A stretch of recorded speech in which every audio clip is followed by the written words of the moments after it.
Hello everyone, this is Sunil Soni from Abhyasam career academy. कैसे हो बच्चों?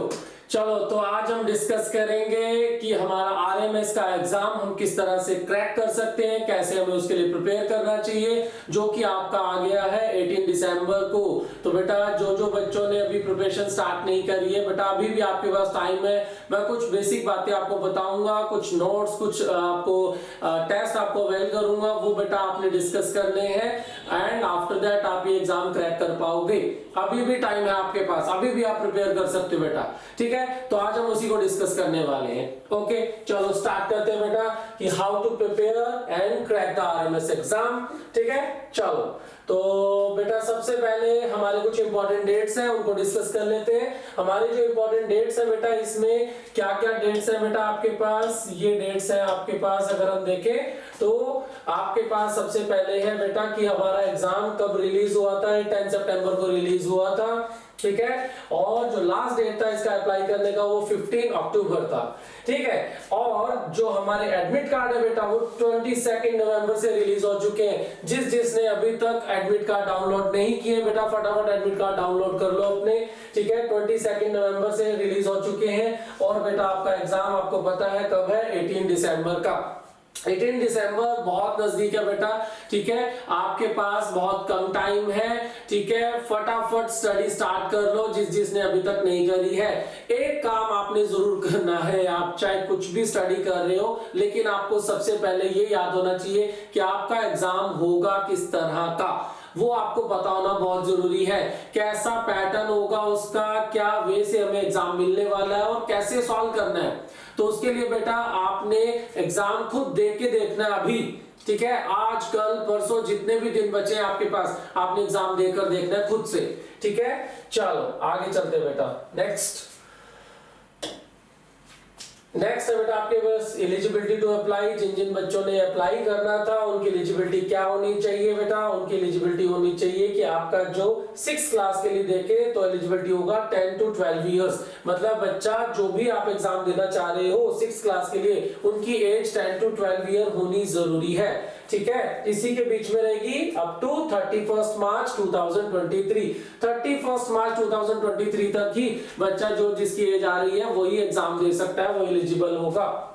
ठीक है, और 1 अप्रैल 2011 से 31 मार्च 2013 तक बच्चे जिनकी एज इंक्लूड हो रही है वो एग्जाम दे सकते हैं। ये हमारे पास क्या था बेटा इसका आपका एलिजिबिलिटी का क्राइटेरिया।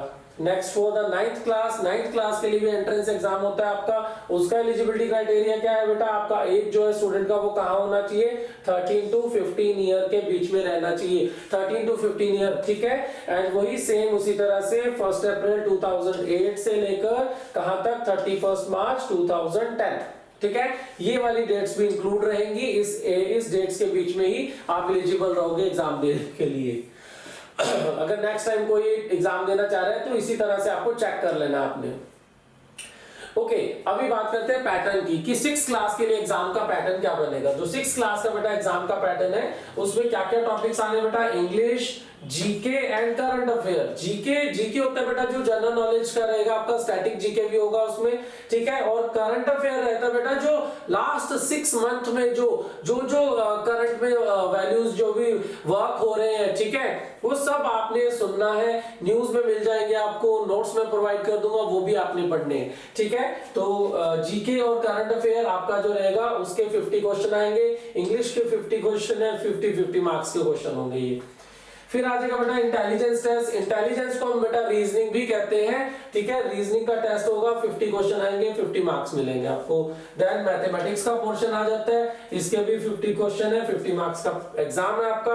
टोटल 200 मार्क्स का आपका जो एग्जाम बनता है, 200 क्वेश्चन है, 200 मार्क्स का एग्जाम है।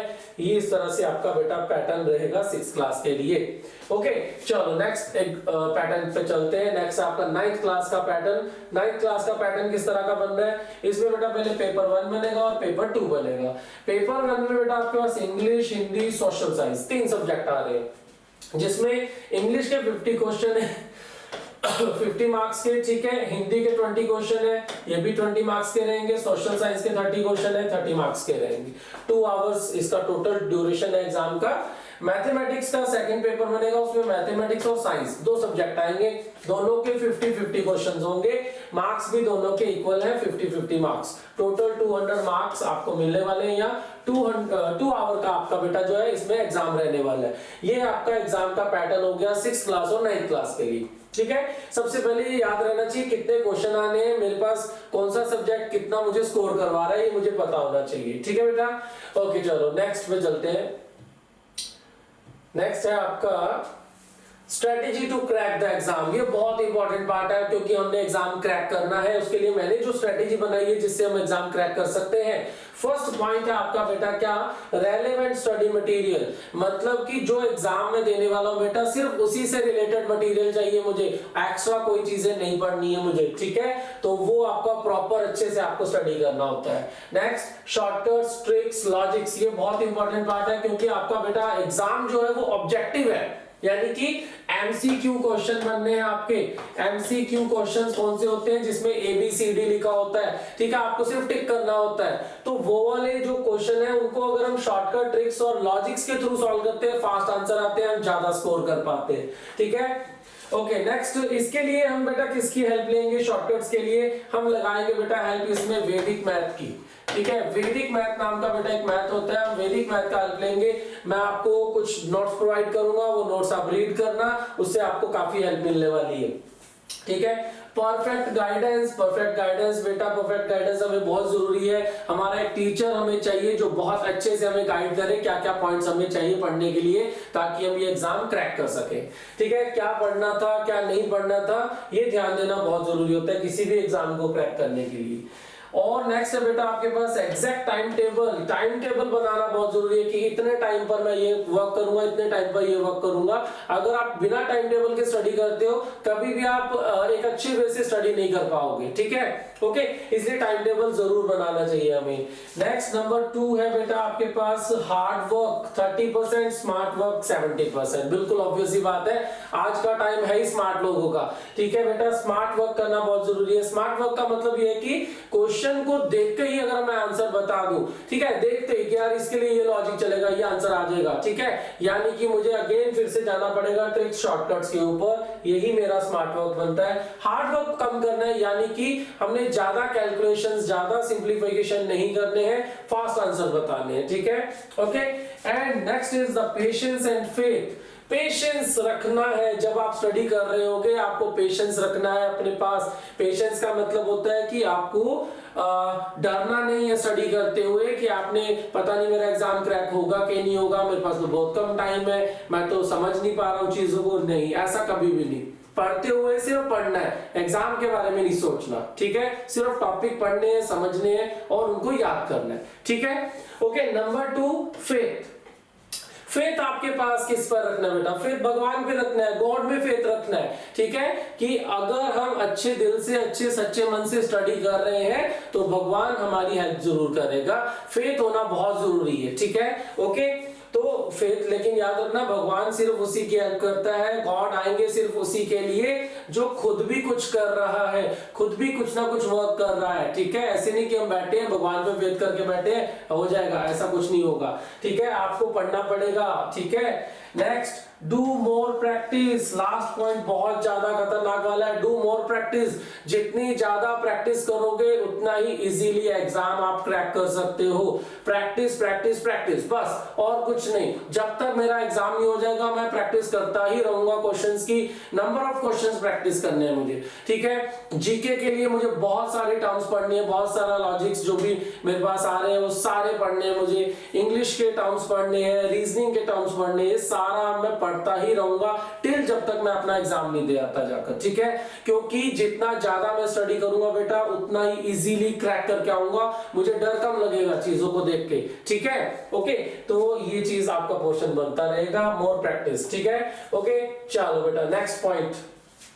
नेक्स्ट मेरी तरफ से बेटा मैं आपको क्या प्रोवाइड कर रहा हूं, मींस अभ्यासम कैरियर एकेडमी की तरफ से आपको मिलने वाले कुछ बेटा फ्री पीडीएफ नोट्स जो आप डिस्क्रिप्शन में जो आपको लिंक्स मिलेंगे वहां से डाउनलोड कर सकते हो, जिसमें बेटा मैं फ्री स्टडी मटेरियल प्रोवाइड कर रहा हूँ आरएमएस एग्जाम के लिए। वैदिक मैथ के शॉर्टकट्स मिल जाएंगे, ट्रिक्स मिल जाएंगे, वो भी आप डाउनलोड कर सकते हो, उनको प्रैक्टिस कर सकते हो। ठीक है, फ्री ऑनलाइन क्लासेस हम प्रोवाइड कर रहे हैं डेली। यूट्यूब चैनल बेटा अभ्यासम कैरियर एकेडमी, अभ्यासम कैरियर एकेडमी के यूट्यूब चैनल पे जाना है, वहां पर आपको सारे प्रीवियस लेक्चर भी मिल जाएंगे, वो भी आप सुन सकते हो जिसने अभी तक नहीं सुने हैं। उसके लिए बेटा आपको क्या करना है, आपको चैनल को सब्सक्राइब करना है ताकि आपको नोटिफिकेशन आते रहेंगे जो भी नेक्स्ट क्लासेस आने वाली है या जो भी नए आपके लॉजिक्स आपको सिखाए जा रहे हैं या कोई और अदर इंफॉर्मेशन आपको प्रोवाइड की जा रही है, उसके लिए आप सब्सक्राइब करेंगे चैनल को। दूसरों के साथ भी शेयर करो ताकि वो भी इसका बेनिफिट ले सके। ठीक है, आपके जो भी फ्रेंड्स वगैरह हैं आप उनसे शेयर कर सकते हो बेटा। ठीक है, ओके, अच्छा ठीक है बेटा, तो अभी के लिए इतना ही मैं आपको समझा रहा हूँ। जो आपका एग्जाम है उसके लिए कुछ लिंक्स प्रोवाइड कर रहा हूँ, ये लिंक्स है बेटा, इन लिंक्स पे जा सकते हो। आपको एक्स्ट्रा इन्फॉर्मेशन जो भी चाहिए इन लिंक्स के थ्रू आप हमसे कॉन्टेक्ट कर सकते हो, एंड आफ्टर दैट आपको जो भी डाउट्स हैं आप हमसे डिस्कस कर सकते हो। ओके, तब तक के लिए बेटा ऑल द बेस्ट एंड लगे रहो बेटा। जय हिंद, जय भारत।